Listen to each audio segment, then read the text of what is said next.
Hey everyone, I'm Vivian Ramos-Ruiz, founder and healing practitioner at TruePhoenixLife Transformation and Healing. We're finally back from our vacation. Eduardo, my husband, who's also an intuitive as well as subconscious healer, and I went to Germany as well as to Paris, to France, to see the Eiffel Tower, the Mona Lisa, and the Sacré-Cœur.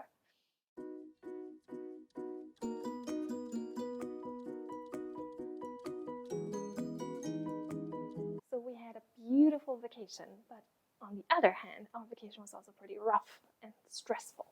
So let me tell you about what had happened. I came to Paris at the same time I left my old laptop behind. I left it at my parents' place in Germany. I still wanted to sell it. So I tried to sell it through my mom, via my mom. I had her sell it. And that was putting me into a space of forcing, a space of stress, because it wasn't really my greater good to have somebody else sell it for me. I didn't realize that at that point in time.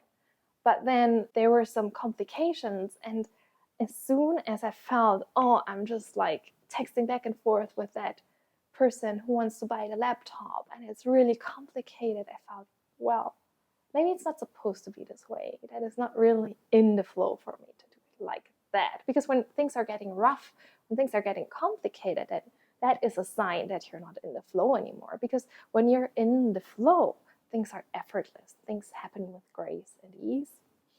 So I was forcing that laptop sale, as well as due to our short time in Paris, we were only there for 3 days.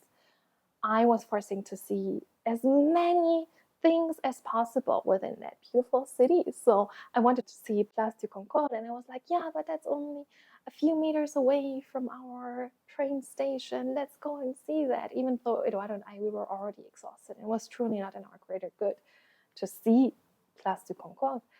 And I didn't realize it after I felt an attachment. I felt energy dragging me down, and I felt that it was very rough. We bought metro tickets, then the metro was full. We couldn't go with the metro because there were just too many people. So we had to go to the bus, and then we bought other tickets, even though we already had tickets. And that was just a very rough beginning of the day. For my husband, Eduardo, it was quite similar, because he felt that he was in a space of rushing from one thing to another thing, trying to see as many things as possible without having a lot of sleep.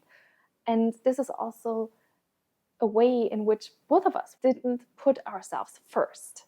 Had we put ourselves first, we would have said, oh, it doesn't matter whether I sell this laptop.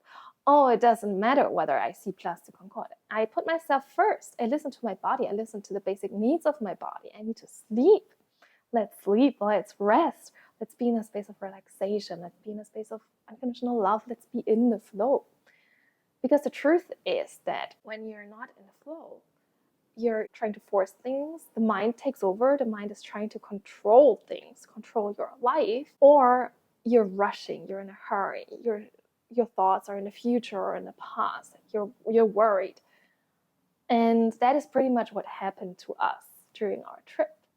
Not being in the flow also has consequences. We experienced a huge backlash because both of us were not present to the messages from our intuition. Usually we listen to our intuition, we implement the messages coming through from our intuition, from our higher selves into our lives.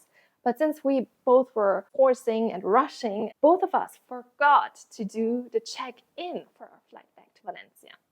So we had to pay a fee in order to fly back to Valencia. So that was also a little bit regretful for us. Another thing that we had to clear from our subconscious mind, from our awareness, to not be in a space of regret, but to be in a space of gratefulness for having experienced that beautiful holiday, and also looking back to our trip to Paris, experiencing that beauty of that holiday again, and not the regret of having to pay the fee. Okay, that's it from me. Make sure to be in a space of love. Make sure to be in the flow so that you're not experiencing negative consequences in your life or regret. The key for being in alignment with what's in your greater good is to be in the present moment. If you want me to clear a limiting belief for you, reach out to me. Take advantage of my free exploration session where I clear one limiting belief for you. And have a look at my website, TruePhoenixLife.com, and subscribe to my channel. Thanks. Bye for now.